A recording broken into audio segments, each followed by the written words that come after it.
Before the war started, it took just over 2 hours to drive between Damascus and downtown Beirut. But the Israelis bombed several of the border crossings between Syria and Lebanon, and when I make the journey, it takes 7 hours. Once inside Lebanon, we find there's a lot more traffic heading away from the besieged capital than heading towards it. More than 1 million people have been displaced by the Israeli attacks, and the streets of Beirut are filled with refugees. At a transit point, families who've travelled from the south seek help and shelter.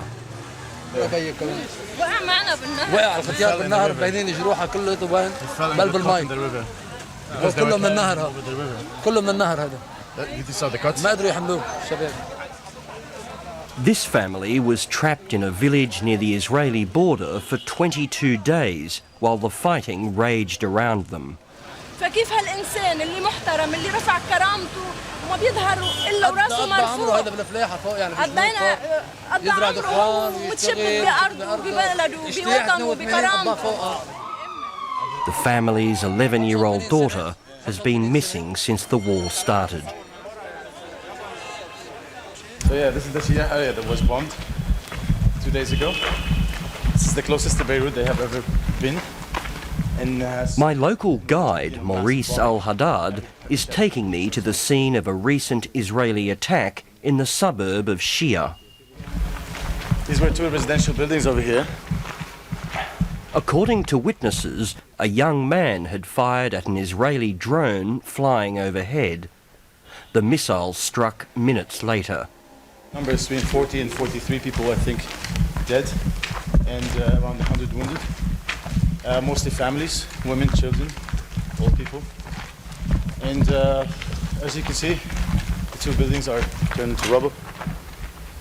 Although the southern suburbs have been pounded by the Israeli Air Force for weeks, this was the first attack close to downtown Beirut.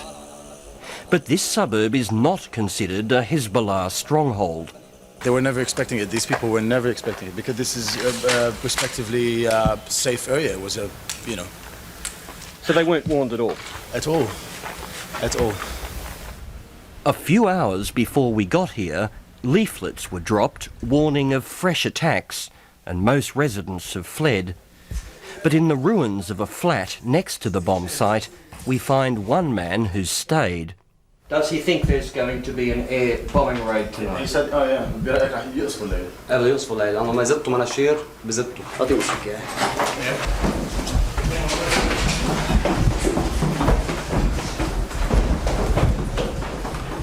We've heard the buzz of an Israeli drone flying somewhere nearby, often the only warning residents get of an impending strike. We don't want to take any chances.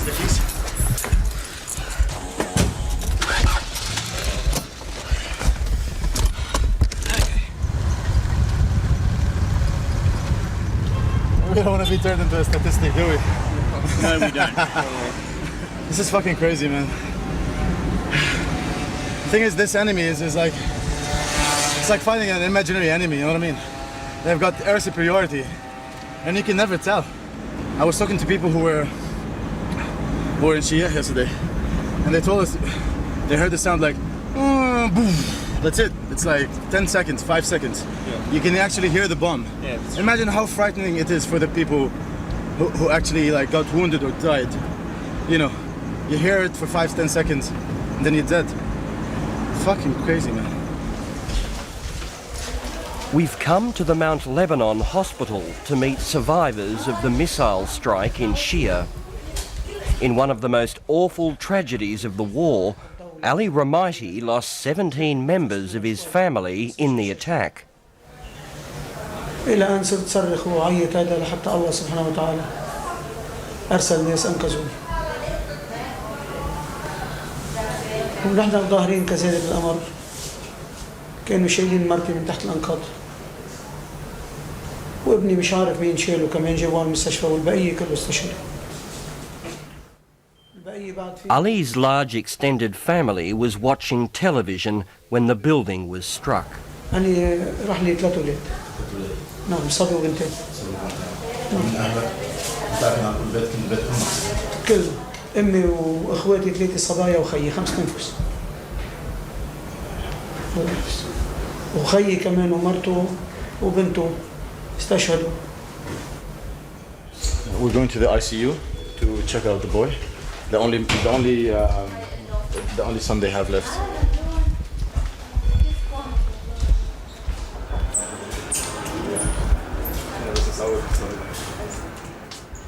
9-year-old Hussein Ramaiti said he heard the sound of the missile just seconds before the building was hit.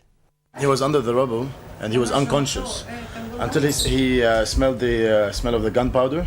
He was awakened by that smell and he was able to wave his hand, and the rescue team was able to find him then. But they didn't know about him at all. شو يا حسين صرت أحسن؟ تذكرت لما جيت لعندك من يومين؟ عم بوجعك كتفك بعده؟ إيه بعده كتفه مكسور وإجره مكسور. Yeah, don't worry. In a separate room downstairs, we find the boy's mother. She doesn't know that 3 of her children are dead. The doctors plan to break the news this afternoon. They're going to bring the psychologist to help them tell her the story bit by bit. To tell her that both of her girls and her son are dead. One of her sons is in intensive care. All her family, the grandmother, the grandfather, sisters, 3 sisters and a brother, and most of her neighbors. At the hospital, I meet an American law professor, Prof Lamb, who's also investigating the missile strike. I really want all the detail I can get while I'm here and really tell this story. This is iconic in the sense that, no human being can accept this. A former congressional aide and an international law expert, he says America supplied the missiles used in Shia. Those are our weapons, our 155mm shells, our cluster bombs, our MK-84s supplied to Israel and allowed to violate American law, which has strong prohibitions against our weapons being used to kill or harm civilians, and it's being done, in a sense, in our name. Professor Lamb has written extensively about Israel's use of American weapons during the 1982 invasion of Lebanon. Now, on behalf of an American NGO, he's come back to look for fresh evidence, which he hopes to present to the US Congress in an effort to halt further weapons sales to Israel. We haven't made a conclusion yet. The overwhelming evidence is that there's been an awfully lot of indiscriminate bombing with American weapons, indeed in South Lebanon, unquestionably carpet bombing. He takes me back to the bomb site in Shia and sifts through the rubble, hoping to find some trace of the weapons. It appears that there were 2 MK-84 guidance bombs. The MK-84 is 2,000 pounds. There's some evidence that they used 2 of those, but frankly, we don't know for sure. Recently, you may know that the Israelis took delivery of 600 of those on a rush basis, that's a fair guess of what was used here, but we won't know until we go into it very deeply.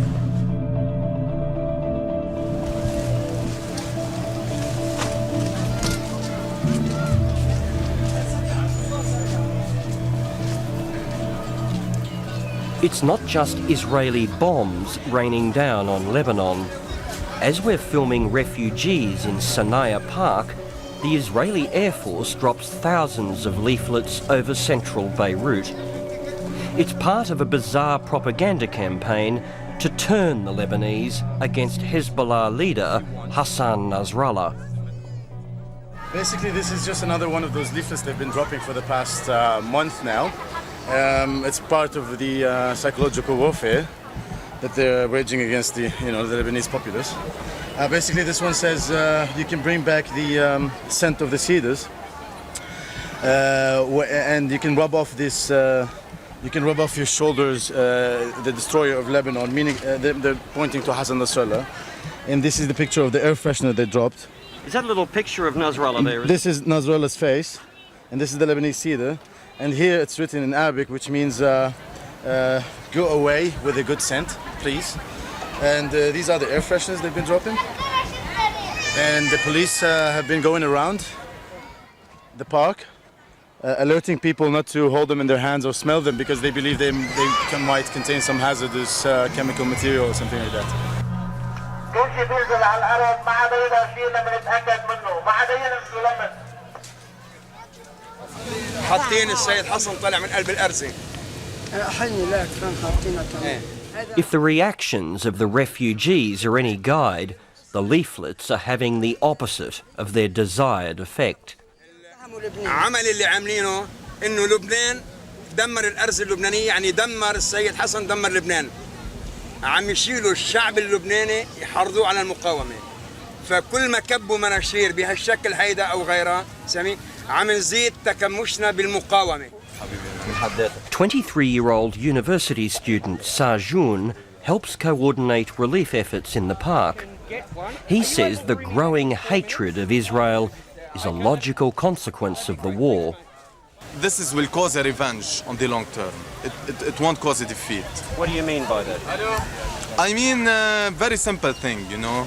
I want to ask all Australian people, all Australian fathers, if someone have lost 3 kids, a wife, a father and a mother, 6 casualties in 1 minute. I just want to ask this question. Will he be defeated or will he be tough and will think about revenge? This is a question for the human psychology, not in a Lebanese way, you know, an international human way.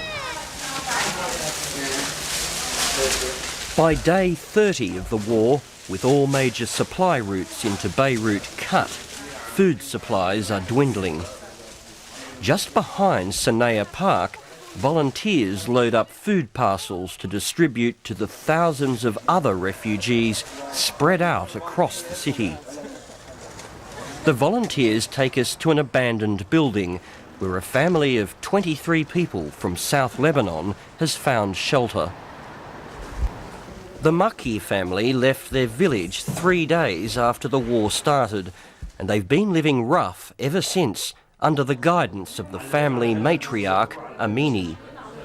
يعني لا كيس فاير ولا غاز فاير ولا أكل يعني كرش ولحف وحصير وشين يعد فيها ما فاير. بالمرة هربنا بالضبط يعني هاللي هربان من الفزع شو هربان يعني هربان بالمرة. The building watchman took pity on the family and allowed them to stay. أنتم مع المقاومة؟ طبعا ما عملنا إحنا.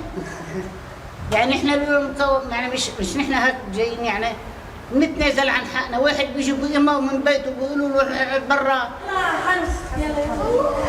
الله معك.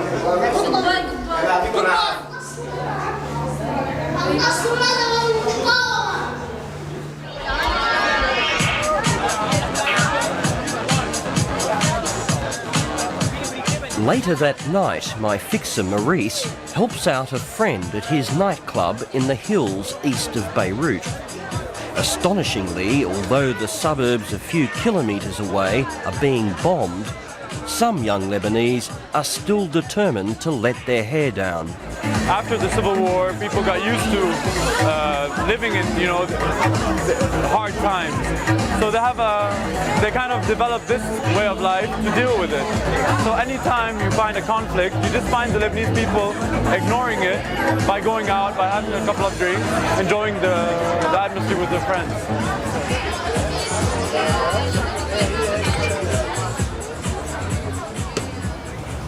It's Monday morning, and the ceasefire between Israel and Hezbollah came into effect just 2 hours ago. We're on our way to South Beirut to assess the damage. We're getting now into the heartland of the southern suburbs, basically. This is the entrance to Har Tahrik, one of the areas that got heavily pounded. This is a Hezbollah stronghold, and although journalists are welcome, we're only admitted after being cleared by their soldiers.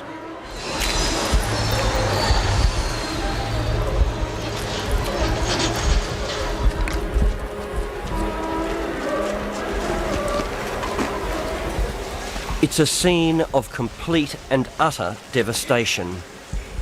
Dozens and dozens of apartment buildings have been levelled.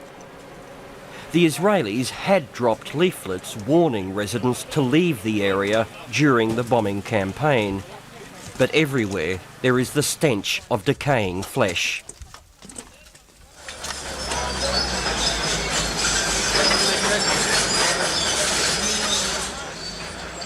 Professor Prof Lamb has also come with us to assess the damage firsthand. Seeing it on the television isn't the same as being here. It's just hard to imagine the extent of the devastation. I'm very curious to know how many weapons it took to do this, how many bombs or missiles or artillery shells. I know they pounded it and pounded it and pounded it. Does this look like precision bombing to you, or? No, it's carpet bombing. It's taking an area, whatever number of blocks it is, and bombing everything in it. The opposite of precision. It's comprehensive, it's gridded, it's planned, it's complete.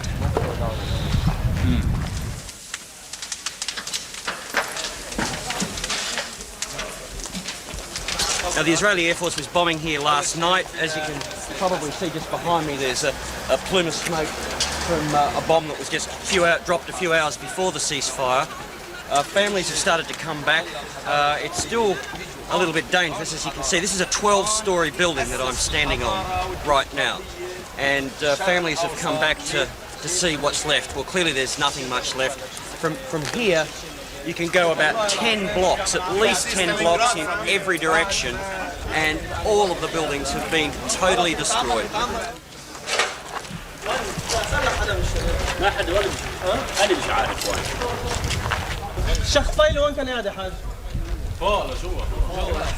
عرفت الزروبه هي اللي بتيجي ياخذها خلص نازل والله العظيم مش عارف وين يلا الله بيعوض. Basically, he's not being able to locate his house. He's not being able to locate his house. He's not being able to locate his house. I also found Lebanon's Minister for the Economy, Sami Haddad, wandering around the rubble. He was just beginning to come to terms with the damage bill. We're going to need a lot of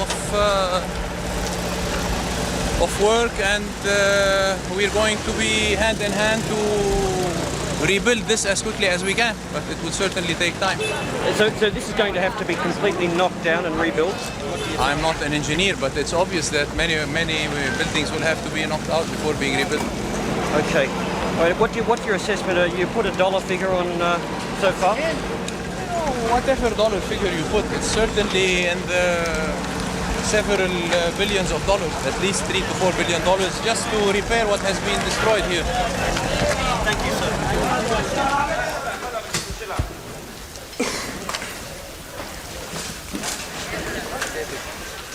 One of the reasons the southern suburbs were punished so heavily by the Israelis is that Hezbollah reportedly used the area to launch rocket attacks on Israeli warships off the coast during the early days of the conflict. Well, Franklin, it's all very well talking about American weapons, but surely the Israelis have got some deep concerns too about Iranian and Syrian-made weapons. They do. That is their concern, and I'm no expert on that subject, but my narrow focus is American weapons. Certainly there are other weapons. In '82, the Israelis said the same thing when they use our weapons. They said, well, there's Chinese weapons here. My God, there's weapons from Czechoslovakia.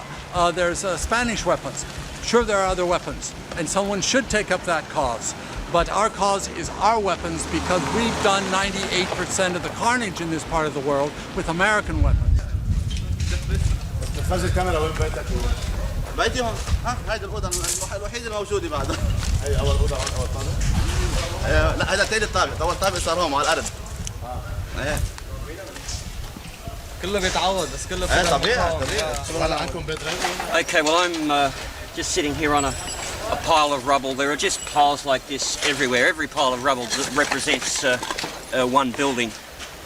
People are pleading with us to to tell the world the truth of what's happened here. People are making references all the time to September 11th and saying really that the world doesn't care about them. So we are not a human being and they are a human being in USA. So they can compare 11th of September to this destruction and they can tell us later about democracy and the new Middle East.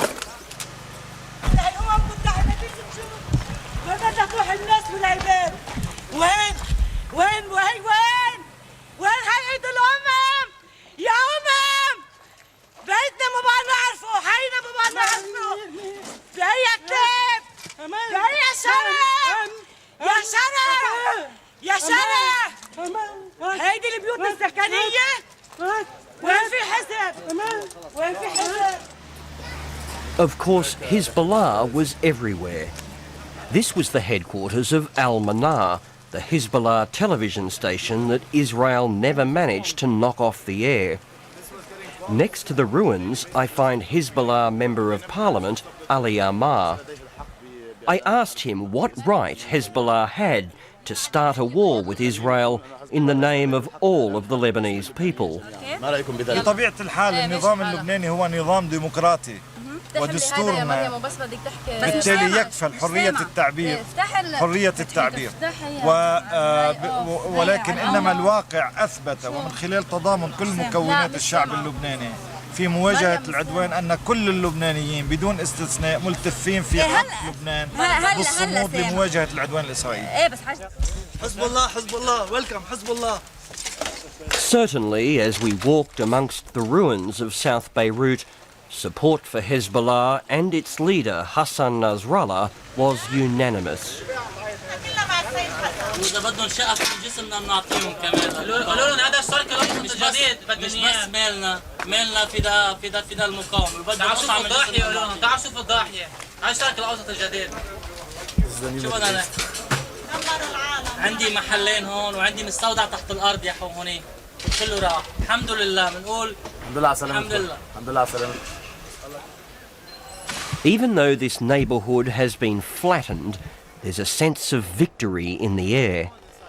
And even though the ceasefire resolution calls for Hezbollah's disarmament, the party says it reserves the right to attack Israel again.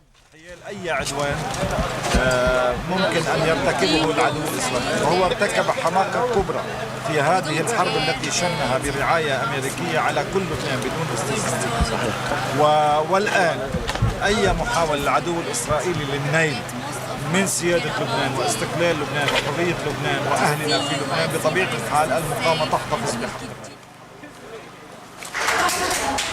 النصر والمقاومة. الله ينصرنا يا رب، الله يحمينا السيد حسن يا رب يا رب، الله يحمينا يا رب، الله يحمينا قائدنا السيد حسن يا رب.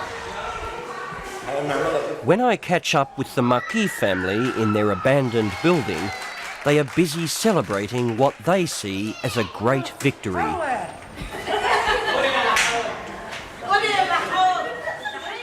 There are tributes to the country's pro-Syrian president, Emil Lahoud.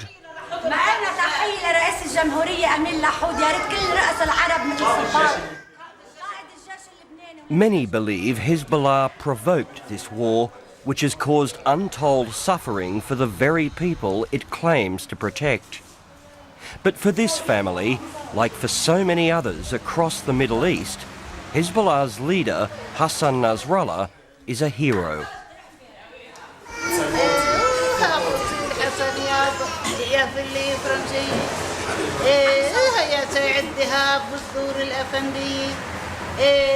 ونعيط يا امي ويا خيي توقف له كل الدول العربيه.